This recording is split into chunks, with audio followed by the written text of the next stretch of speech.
주신 나의 주님 아침이 밝아올 때 주의 사랑 찬양해 변함없으신 주의 사랑 저녁이 다가올 때 주의 은혜 감사해 주이신 나의 주 새로운 여름 주의 사랑 영원 언제나 존귀하신 주님 나의 모든 삶 주의 손길을 기한 언제나 시시하신 주님 찬양하라 배경보라 감사하라 배경보라 내 평생을 주를 기뻐하며 내 입술이 주님의 이름 써줄게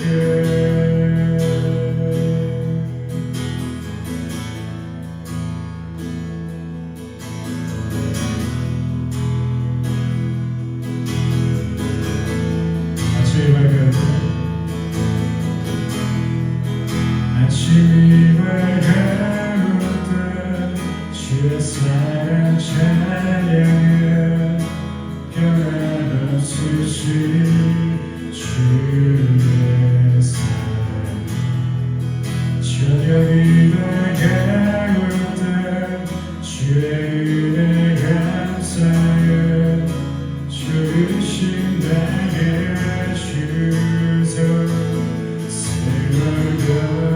새로운 주의 사랑 영원 언제나 동일하신 주님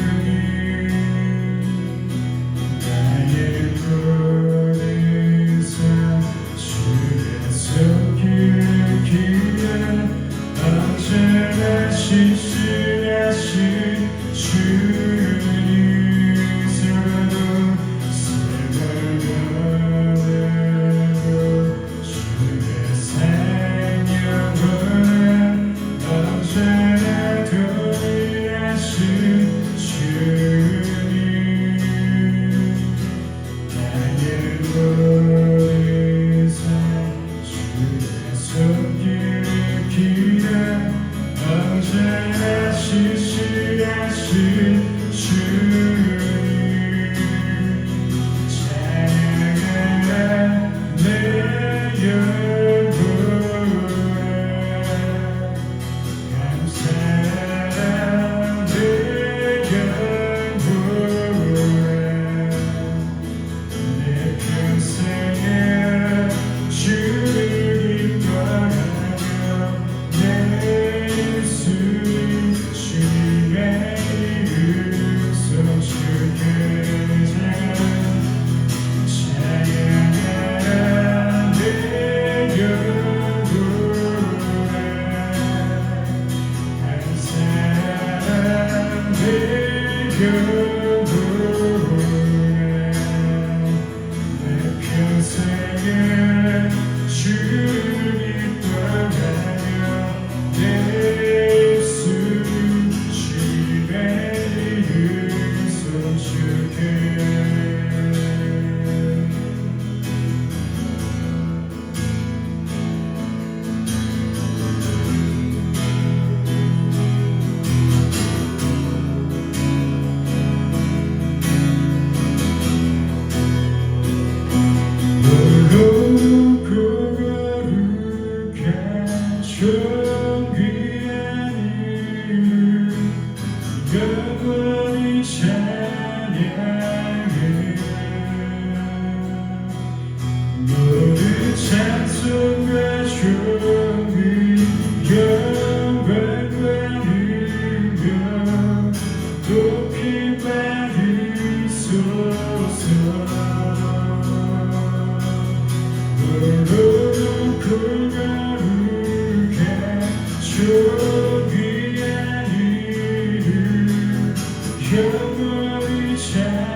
귀한 이름 영원히 찬양해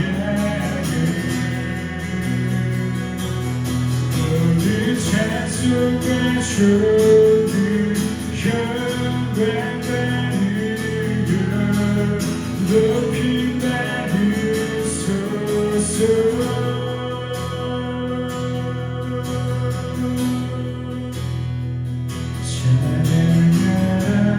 찬양하네 영원한 감사하네 영원한 내 평생에 주를 기뻐하며 내 입술 주님의 이름 써주게 찬양하네 영원한 감사하네 영원한 내 평생에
찬양해 변함없으신 주의 사랑 저리 나간 곳들 주의 감사해 주이신 나의 주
주나는 그 세상 여주네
메시아 말씀을 기대하고 또 소망하면서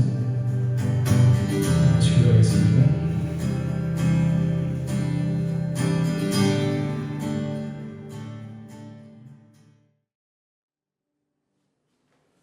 사도신경함으로 하나님 앞에 신앙 고백하겠습니다.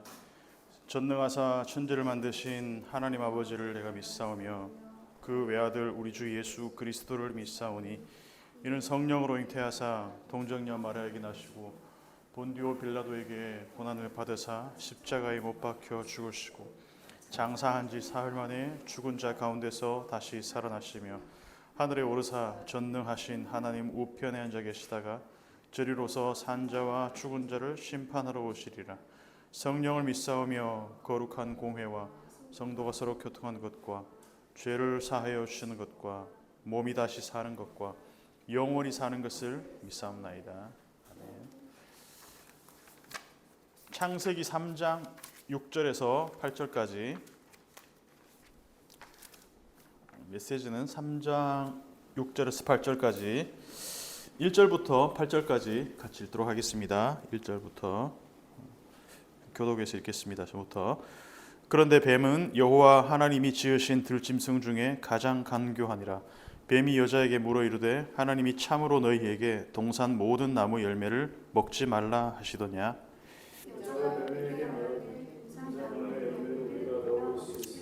동산 중앙에 있는 나무 열매는 하나님의 말씀에 너희는 먹지도 말고 만지지도 말라. 너희가 죽을까 하노라 하셨느니라.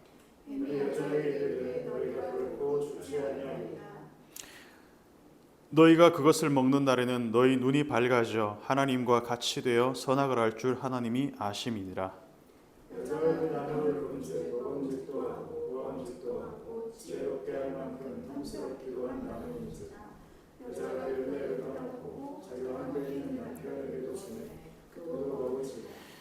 이에 그들의 눈이 밝아져 자기들이 벗은 줄을 알고 무화과나무 잎을 엮어 치마로 삼았더라. 그들이 그날 바람이 불 때 동산에 거니시는 여호와 하나님의 소리를 듣고 아담과 그의 아내가 여호와 하나님의 낯을 피하여 동산 나무 사이에 숨은지라. 아멘. 창세기 3장 6절은 인류 역사에 있어서 기념비적인 사건입니다. 물론 인류 역사에 있어서 기념비적인 사건이라는 것은 성경을 알고 그리고 계시를 깨달을 수 있는 사람들만이 그렇게 이해를 하는 것이죠. 그래서 창세기 3장 6절에서 본격적으로 사람이 하나님으로부터 떨어져 나갔습니다. 기회는 있었습니다. 기회는 어떤 기회였냐? 여자가 뱀으로부터 들은 그 정보와 이야기들을 자기의 것으로 소화하는 과정에서 한 번이라도 하나님 앞에 팩트 체크를 하고 이것이 진실인지 뱀이 나에게 하는 말에 대한 어떤 그 진위 여부를 물어봤다면 뱀이 거짓말하고 있다는 것을 하나님이 알려줬겠죠. 근데 여자는 생각이 어느 정도 정리되었을 때 바로 실행으로 옮깁니다. 방금 우리가 말씀을 읽으면서 제가 3장 3절에서 본 게 뭐냐면 동산 중앙에 있는 나무의 열매는 먹지도 말고 너희가 만지지도 말라. 중간에 하나님의 말씀에 이렇게 얘기를 했어요. 그 여자는 하나님의 말씀을 아예 거부하진 않았다는 거죠. 처음에는. 대신 굉장히 자기만의 이해로 희석해서 해석을 했다는 거죠. 하나님의 말씀을 내가 이해하고 있다고 생각하지만 바르게 이해한 것이 아니라 그 자체가 벌써 오류가 있는 채 하나님의 말씀을 내가 받아들이고 있었다는 것입니다.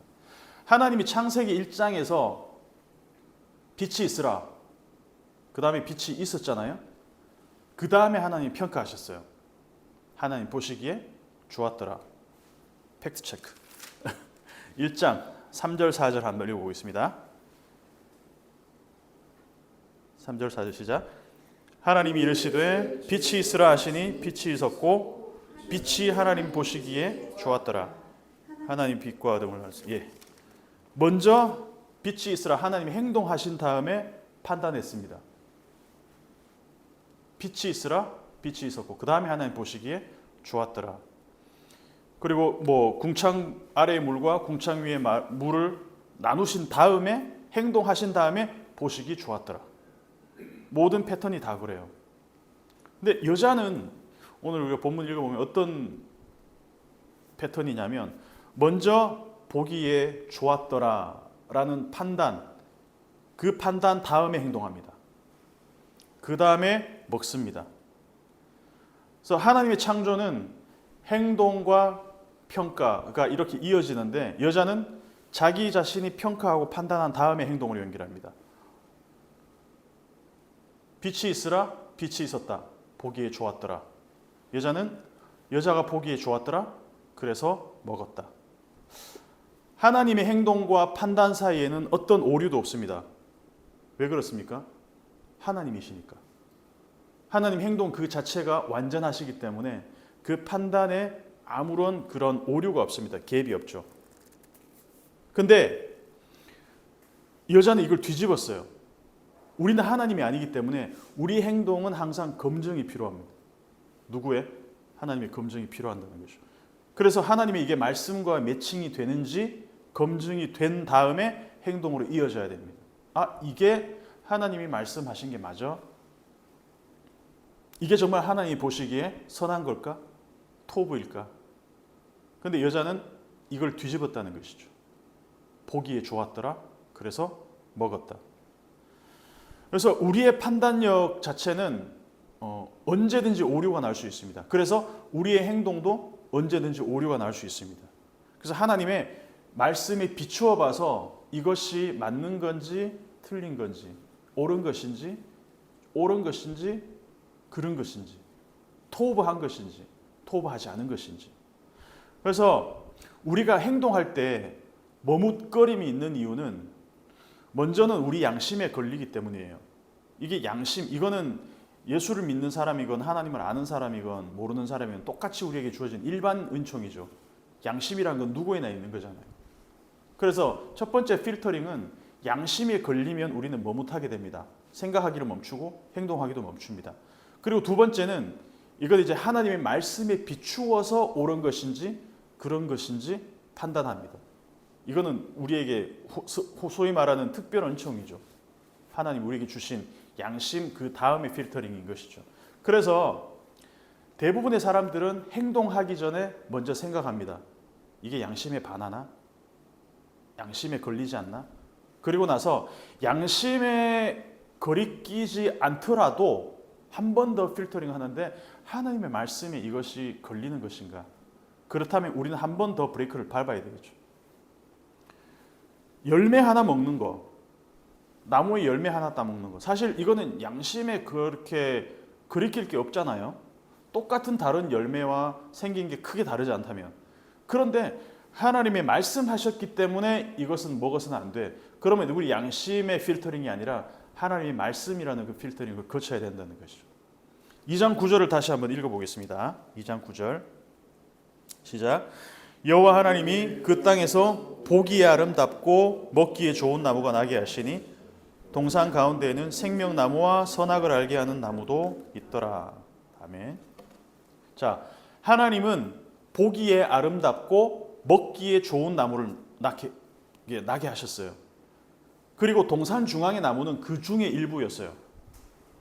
근데 여자가 그 나무를 본즉 동산에 있는 그 수많은 나무들이 아니라 유독 하나의 나무, 동산 중앙에 있는 유독 하나님이 금기로 정해놓으신 그 선악을 알게 하는 나무의 열매를 봤다라는 것이죠. 동산의 그 많은 나무들 중에서 먹음직하고 보암직한 나무들이 얼마나 많았을까? 사실 그렇지 않을까요? 그런데 뱀의 거짓말이 속고 나니까 눈에 들어오는 나무는 오직 하나밖에 없는 거예요. 완전히 하나에 꽂혀버린 거죠. 뱀이 그렇게 이제 유도를 한 거겠죠. 그래서 뱀은 터무니없는 거짓말로 현혹하지 않습니다. 근데 그런 거짓말에 속을 사람이 없죠. 완전 새빨간 거짓말. 지난번에 말씀드렸지만. 그래서 그 대신에 정보를 던져놓고 교묘하게 짜집기를 합니다. 그럴싸한 편집본을 내밉니다. 자, 팩트는 뭐냐면 동산 안에는 어떤 나무들? 보기에 아름답고 먹기에 좋은 나무들이 많이 있는데 그 중에서 동산 중앙에 선악을 알게 하는 나무는 보기에는 좋을지 몰라도 보기에는 아름다울지 몰라도 먹어서는 안 되는 나무다. 이게 정확한 팩트입니다. 그런데 여자의 머릿속에 이 정보들이 뒤섞여 버렸어요. 입력에 오류가 생긴 거죠. 자, 보기에 좋고 먹기에도 좋은 여러 나무들의 열매가 아니라 하필은 먹어서는 안 되는 그 나무의 열매가 먹기에 좋다라는 가짜 정보로 입력이 된 거라는 것이죠. 그럼 여기서 한번 우리가 스스로 한번 물어봅시다. 선악을 알게 하는 나무 열매를 먹으면 정말 지혜로워질까요? 근데 우리가 성경을 다시 읽어보니까 이게 거짓말이라는 걸 알게 됐잖아요. 근데 많은 사람들이 심지어 교회에 오래 다닌 사람들조차도 진짜 선악을 알게 하는 나무 열매를 먹으면 지혜롭게 될 수 있다라고 믿을 수도 있다는 거예요. 성경을 제대로 안 읽으면 우리조차도 현혹되기 쉽다는 것이죠. 근데 지혜롭게 할 만큼 탐스럽기도 한 나무인지라 이거는 전적으로 성경의 입장이 아니라 나레이터의 입장이 아니라 누구의 입장입니까? 하와의 시각이라는 거죠. 좋은 건 나눠야지. 금술이 좋았던 것 같아요. 그래서 좋은 거를 나눕니다. 여자가 열매를 따먹는 순간 바로 옆에 남편이 있었던 것 같아요. 남편이 아무런 제재를 하지 않습니다. 성경이 기록되어 있지 않지만 아마 아내로부터 충분히 납득할 만한 설명을 들었던 것 같아요. 이거 먹어도 괜찮대. 우리의 눈이 밝아진대.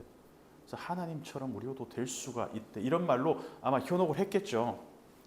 그러니까 아무런 반론 없이 남자도 그냥 옆에 있던 남편에게도 여자가 열매를 건네주니까 남편이 그냥 낼름 받아먹는 것 같아요. 자, 이때 쓰인 모든 동사는 다 연속 동작입니다. 주저함 없이 행동했다는 얘기입니다. 6절의 모든 동사들이 연속 동작이라고 했습니다. 보았다, 먹었다, 남편에게 주었다, 남편도 먹었다. 이게 그냥 바바바 어떤 중간에 그냥 어떤 버퍼링 없이 그냥 계속 이어졌다는 것이죠. 7절도 마찬가지입니다. 다 연속 동작입니다. 먹자마자 그들의 눈이 밝아졌다. 정말 눈이 밝아졌네. 그리고 곧바로 알게 됐다. 자, 여기까지는 똑같아요. 뱀이 얘기한 거랑 똑같아요. 그런데 알게 된 사실이 뭐냐면 벗었다는 사실을 알게 됐다는 거예요. 그리고 나서 곧바로 뭘 만들었냐? 나뭇잎으로 치마를 만들었다. 보기에 좋았더라는 생각이 행동으로 연결되는 것도 순식간이었고 먹은 후에 내가 벌거벗었다는 것을 인식하는 것도 순식간입니다. 그리고 벌거벗었다는 사실을 알고 수치심을 느끼자마자 본능적으로 뭔가를 만듭니다. 가려야 돼. 나를 가려야 돼. 그것도 순식간입니다. 3장 7절 읽어보겠습니다. 시작. 이에 그들의 눈이 밝아져 자기들이 벗은 줄을 알고 무화과 잎을 엮어 치마로 삼았더라. 자, 치마를 만들었더라. 여기 쓰인 단어가 아싸라는 단어입니다. 아싸, 치마를 만들었어. 그런데 앞에서 나오는 아싸의 주체는 누굴까요? 만들었다. 전부 하나님입니다. 그런데 처음으로 사람이 주어가 되는 순간입니다. 3장 7절이. 하나님이 만드신 모든 것은 보기에 좋았더라. 그러고 나서 3장 7절에서 주어가 처음으로 하나님에서 인간으로 바뀝니다. 이 불완전한 창조, 내 손으로 무언가를 만들었는데 이것이 무언가를 가리기 위한, 자기 자신을 가리기 위한 것으로 사람이 처음 하나님의 창조를 흉내냈다는 것이죠. 자, 뱀의 말을 보면 반은 맞고 반은 틀립니다. 5절에서는 너희의 눈이 밝아져 그 결과 어떻게 된다고요? 하나님과 같이 되어 선악을 알게 된다 이렇게 얘기했는데 7절을 보니까 눈은 밝아졌어요. 요거는 팩트예요. 근데 그 결과가 전혀 딴판이었다는 거죠. 처참합니다. 이전에 몰랐던 그 수치심이 생긴 겁니다. 선악을 알게 된 것이 아니라 벗은 줄을 알게 됐다. 눈은 밝아졌는데 알게 된 건 선악이 아니라 내가 벌거벗었다는 사실입니다.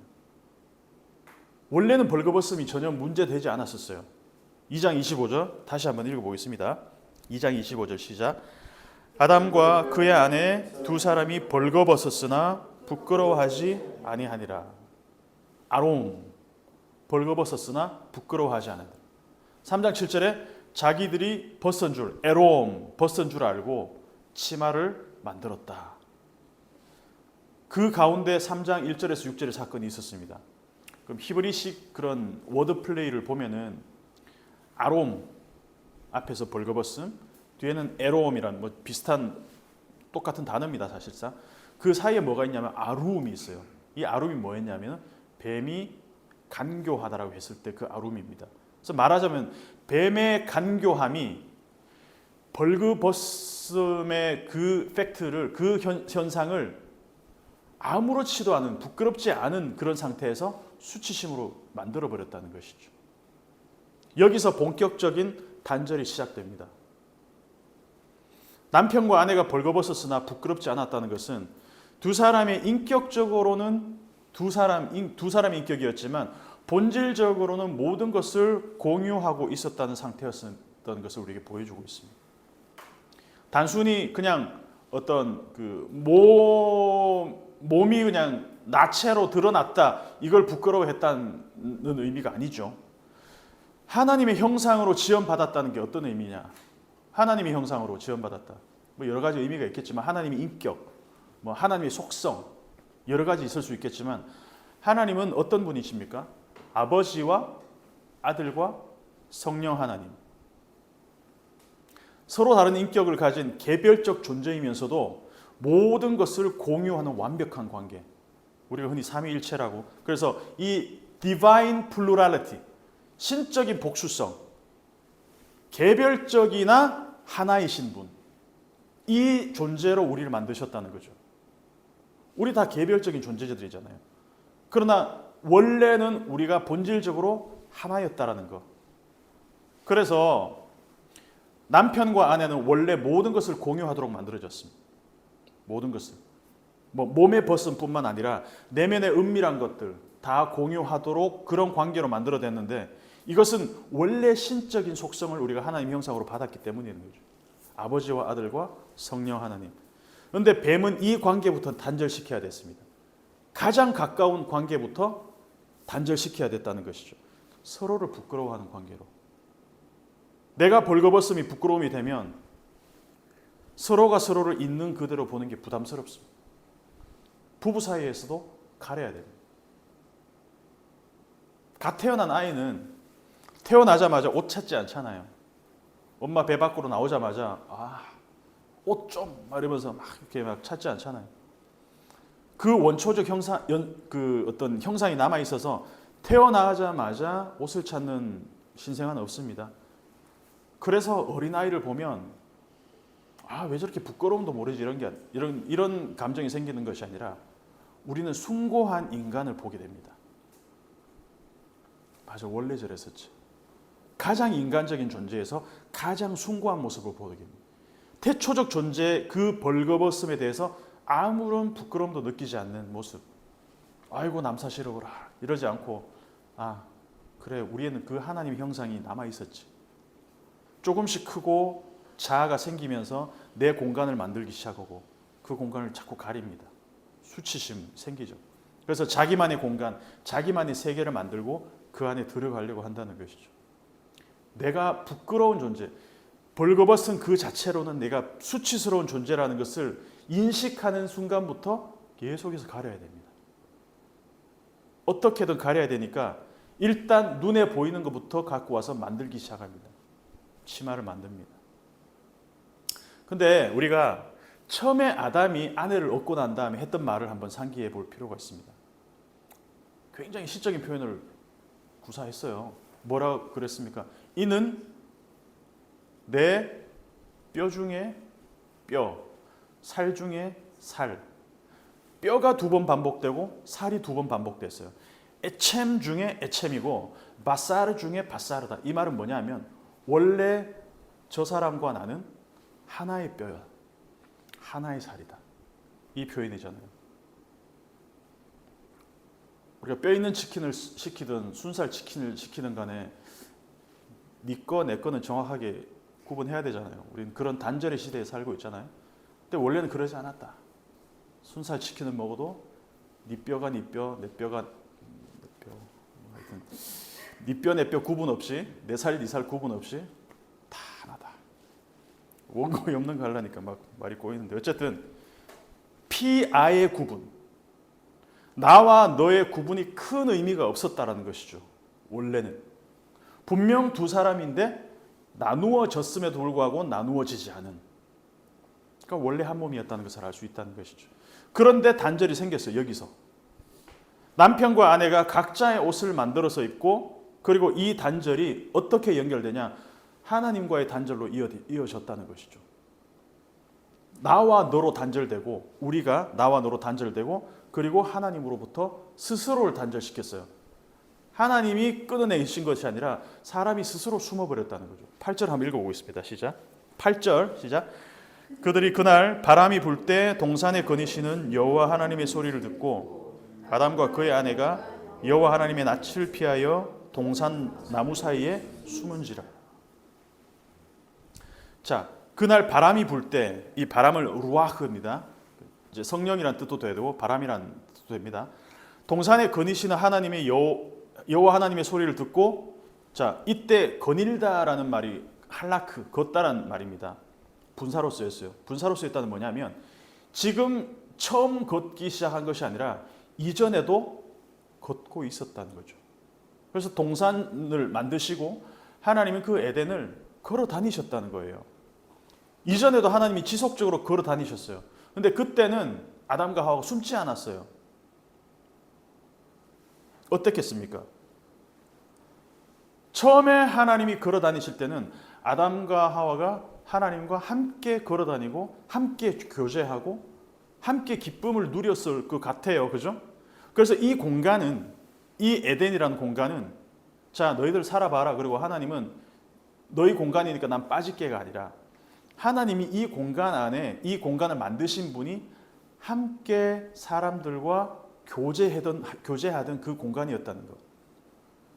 그래서 하나님과 걸어 다니면서 아담과 하와가 그 안에서 모든 것을 함께 누리며 함께 나누던 그 공간이었는데, 이 공간이 어떤 공간이 됐는데 두려움의 공간이 됐다는 거죠. 예전에 제가 중학교 다닐 때 시험 보고 나서 성적표 나오는 날이면 집에 가기가 참 싫었습니다. 그죠? 꼭 도장을 받아오라고. 요즘도 그런지 모르겠는데 내가 항상 전교 1등 했으면 집에 가는 게 즐거웠겠죠. 근데 좀 이쪽에 있으니까 항상 도장 받아와야 되는 날은 집에 가는 게 그렇게 무서웠어. 별 공감이 안 되시는 것 같은데 저는 그랬어요. 아빠하고 나의 관계가 문제가 있었던 거 아니에요. 거기에 시험이 딱 들어가니까 시험이 엉망으로 10번 보면 한 7번은 엉망으로 봤기 때문에 평소에 그렇게 관계가 좋았지만 그냥 그 시험 하나 때문에 집이라는 공간이 두려움의 공간이 된 거예요. 가장 편안하게 생각해야 될, 가장 편안해야 될 이 스위트 홈이 두려움의 공간이 되어버리는 것이죠. 집에 가고 싶지 않아. 그래서 막 도장 날조해서 찍고 말 하다가 맞기도 하고 하여튼 그랬었는데, 이 에덴은 원래 하나님과 사람이 더불어 사는 공간으로 만들어졌어요. 공포의 공간이 아니었어요. 완벽한 최고의 공간이었습니다. 그런데 뱀의 등장으로 이 아름다운 관계, 이 아름다운 공간이 두려움의 공간, 그 하나님의 음성, 하나님이 걸어다니심이 두려움의 등장이 되었다는 것이죠. 그래서 하나님의 얼굴이 전혀 두렵지 않았었는데 이제 여호와의 낯을 피하여 숨어버렸다는 거예요.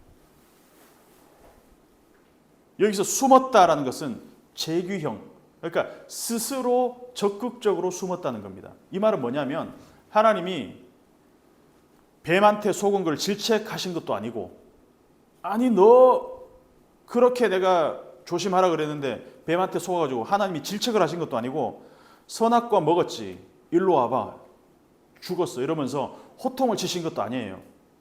그냥 걸음소리만 들었는데도 숨어버렸어요. 우리가 구약을 보면 구약에서 하나님의 얼굴을 보면 어떻게 된다고 보통 얘기합니까? 살아남을 수 없다. 죽는다.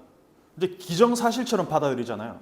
근데 원래는 하나님의 낯을 봐도 전혀 피하기는커녕 함께 교제하고 즐겁게 하나님과 이렇게 뭐 웃고 즐기던 그런 때가 있었다라는 이 얘기를 처음 들었을 때 모세오경에 이 얘기를 딱 들었을 첫 원독자들이 얼마나 충격을 받았겠습니까? 아니, 하나님의 낯을 보고도 우리가 죽지 않던 존재였다니. 충격이, 우리가 원래 하나님과 이렇게 친근한 존재였다니. 여호와 하나님이 나타나시면 우리는 그냥 죽을 수밖에 없는 존재가 아니었다니. 우리 스스로가 하나님으로부터 단절시키고 우리 스스로가 하나님으로부터 숨어버렸다니. 이걸 알게 됐을 때면 충격을 받았겠다는 것이죠. 스스로 만들고 스스로 자기 옷을 만들고 스스로 숨어버리고 이제는 하나님과 더불어 살아가는 것에서 모든 것을 스스로 해야 되는 생존의 존재가 되어버렸다는 겁니다. 그래서 이 단절된 결과들을 보니까 남편과 아내가 서로를 부끄러워합니다. 그리고 서로에게서 옷을 만들어서 자기를 스스로 가립니다. 두 사람밖에 없는데. 그리고 하나님으로부터도 숨어버렸습니다. 하나님으로부터도 나를 가립니다. 부부간에도 숨기 바쁘고 하나님에게서도 숨기 바쁩니다. 근데 생각해 봅시다. 어디에 숨었다고 나옵니까? 어디 사이에 숨었다고 나옵니까? 동산 나무 사이에 숨으면 하나님한테 안 들킬까요? 사람으로부터는 완벽하게 숨을 수 있습니다. 철저하게 나를 가릴 수 있습니다. 내가 어떤 사람인지, 내가 원래 어떤 존재인지, 괜찮은 옷 입고, 괜찮은 차 타고, 뭐 조금 괜찮은 말 하면서, 괜찮은 행동들을 하면 사람에게서는 가릴 수 있어요. 근데 하나님으로부터는 가리지 못합니다. 동산나무 사이에 숨는다. 그래서 누구도 하나님으로부터 숨을 수 없다. 사람에게서 숨을 수는 있어도 하나님으로부터 숨을 수 있는 사람은 아무도 없다. 사람들이 살아온 역사, 인간의 역사를 보면 잘 숨기느냐 들키느냐 두 가지에 따라서 결과는 전혀 달라집니다. 범죄란 무엇인가? 우리가 범죄라고 정의하는 것은 안 들키면 범죄가 아닌 거예요. 안 들키면 죄가 아닌 거예요. 아무 증거도 없이 완벽하게 저지른 죄는 법의 처벌을 피해갈 수 있습니다. 그죠? 조작하고 횡령하고 은닉하고 사기치고 바람피고 절도하고 심지어 사람을 죽여도 증거 없으면 무죄로 풀려납니다. 그게 최소한 이 땅의 법입니다. 횡령을 해도 안 들키면 처벌받지 않고 살인을 하고 절도를 해도 부정한 짓을 저질러도 안 들키면 나 괜찮은 사람인 척 할 수 있습니다. 얼마든지 가릴 수 있습니다. 숨을 수 있습니다. 심지어 교회에서도 괜찮은 사람으로 보일 수 있습니다. 나를 가릴 수 있는 옷은 굉장히 많습니다. 예배에 빠지지 않고 출석하고 아주 신실한 사람으로 보이고 그리고 손들고 찬양하고 소리내어 기도하고 울면서 기도하고 뭘 그러지 말란 얘기가 아니라 그것으로 얼마든지 나를 가릴 수 있다는 것이죠. 종교적인 옷으로 나를 괜찮게 포장할 수 있다는 것이죠. 봉사 열심히 하면 정말 좋은 성도로 사람들이 알아줍니다. 그러니까 직분의 옷으로 자기를 가릴 수도 있어요. 아, 저 사람 목사니까. 근데 하나님은 다르다는 것이죠. 우리가 몇 주 전에 봤듯이 사람에게 보이려고 그들 앞에서 너희 의를 행하지 않도록 주의하라. 사람에게 보이지 않도록. 구제든 금식이든 기도든 사람에게 보이려고 하지 말고 은밀하게 보시는 중에 하나님께 하라. 하나님 다 보고 계신다. 동시에 하나님에게서는 그 어느 누구도 숨을 수 없다. 그래서 하나님 앞에 설 수 있는 방법은 진실함 밖에 없습니다. 하나님 앞에 나올 수 있는 유일한 것은 진실함 밖에 없다는 것이죠. 그래서 범죄한 이후에 하나님으로부터 끊임없이 숨으려고 하는 것은 우리 인간의 기본값이 되어버렸습니다. 숨으려고 하든지 아니면 하나님이 없다라고 믿든지 아예 하나님을 소외시키든지. 그래서 이렇게 얘기하죠. 하나님이 어디 있어? 보이지 않는 존재를 어떻게 믿어? 그래서 우리는 어떻게든 사람에게만 잘 보이면 됩니다. 사람에게만 잘 숨기면 됩니다. 내 옷을 그럴싸하게 입고 나를 잘 가리면 됩니다. 누구나 괜찮은 사람이 될 수 있습니다. 그래서 여러분, 제가 이 말씀을 보면서 어제도 제 아내하고 얘기했는데 감사한 것은 그겁니다. 하나님 앞에 우리가 하나님이라고 부를 수 있는 존재라는 것과 얼마나 감사한 건지, 하나님이 계시다는 것을 의식하는 것 자체가 얼마나 감사한 것인지, 보이지도 않는 하나님을 우리의 주님, 우리의 그리스도, 우리의 하나님이라고 우리가 여기고 그 하나님을 의식하고 살아갈 수 있는 게 얼마나 감사한 일인지. 사람에게서는 가릴 수 있지만 하나님에게는 가릴 수도 없고 숨을 수도 없습니다. 그래서 오늘 말씀 제목처럼 우리가 아무리 숨겨도, 아무리 숨어도 숨을 수 없다면, 숨길 수 없다면, 최소한 사람에게만은 그게 가능할지 몰라도 하나님에게서는 하나님을 소외시킬 수도, 하나님으로부터 숨을 수도 없다면, 그냥 우리 일상 가운데서 하나님이 거닐실 때, 하나님이 걸어오실 때 하나님으로부터 숨지 말고, 하나님을 소외시키지도 말고 함께 하나님과 회복의 교제가 있는 우리 일상교회가 되었으면 좋겠습니다. 진실하게 하나님 앞에 나아가는 것밖에는 답이 없다는 것 함께 기억하면서 함께 기도하도록 하겠습니다. 말씀을 기억하면서 함께 기도하겠습니다.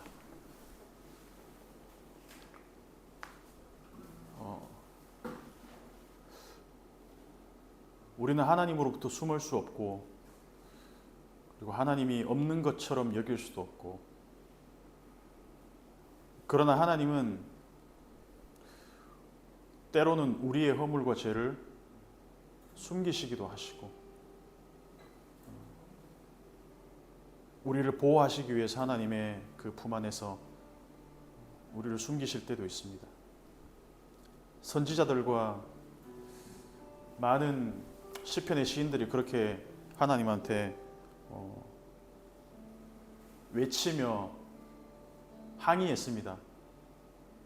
어느 때까지 우리에게 주의 낯을 숨기려 하십니까?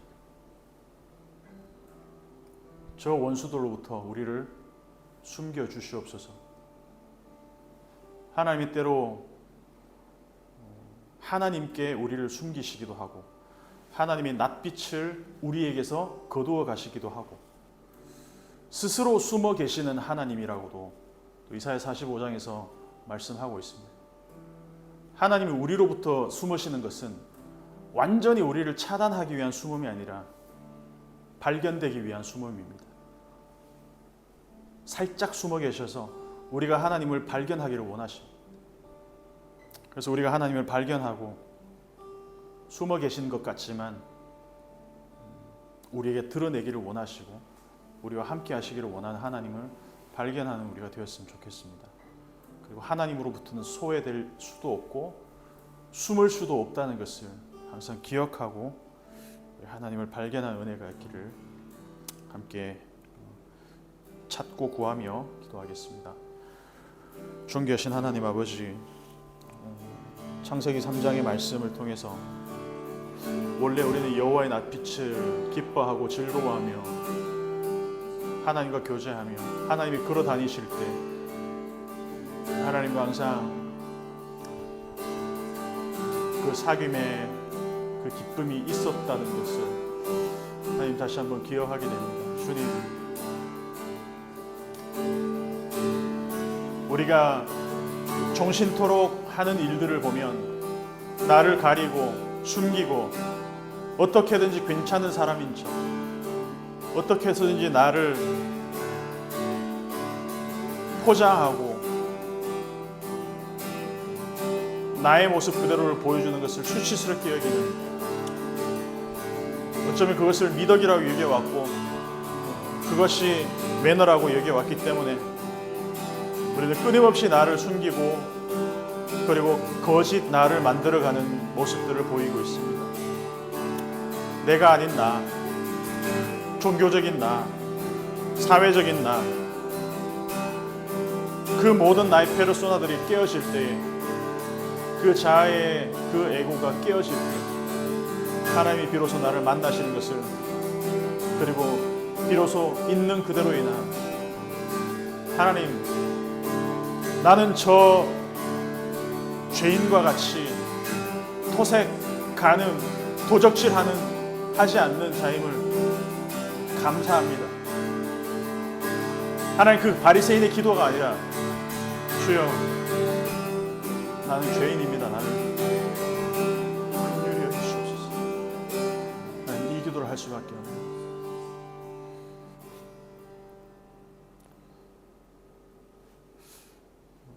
우리의 일생이 숨기고 가리고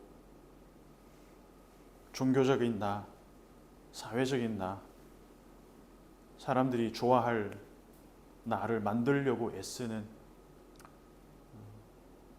그 과정의 무한 반복입니다. 하나님 우리를 만나시기 위해서는 사람들에게 보여주려고 입은 그 여러 종류의 나가 아니라 그냥 나 그대로, 나 자체로 하나님 앞에 진실하게 나아갈 때 비로소 하나님을 만날 수 있음을 다시 한번 보게 됩니다. 바리새인의 기도처럼, 주님, 저는 저 사람처럼, 저 죄인처럼, 저 세리처럼 토색, 간음, 도둑질하지 않고 감사하고 11조하고 이렇게 할 수 있는 것에 감사합니다. 이러한 이 종교적 옷을 덕지덕지 입고 있는 바리새인의 모습이 아니라 그냥 하나님 앞에 서고 보니 주여, 나는 죄인입니다. 나를 불쌍히 여기소서. 그 기도밖에 할 수 없는, 우리의 이 실존을 그대로 하나님 앞에 내어놓고 살아갈 때, 그때 비로소 하나님이 예수 그리스도의 그 피로 우리를 옷 입히신다는 것을 기억하게 해 주시옵소서. 내 스스로 그렇게 바느질하고 옷을 만들고 덕지덕지 가짜 옷들을 입고 있는 나를 하나님 직접 찾아오셔서 그 그리스도의 피 묻은 옷을 우리에게 입혀주셨습니다. 그 바울의 기도처럼 날마다 그리스도로 옷 입는 우리가 되게 해 주시옵소서. 예수님 이름으로 기도드립니다.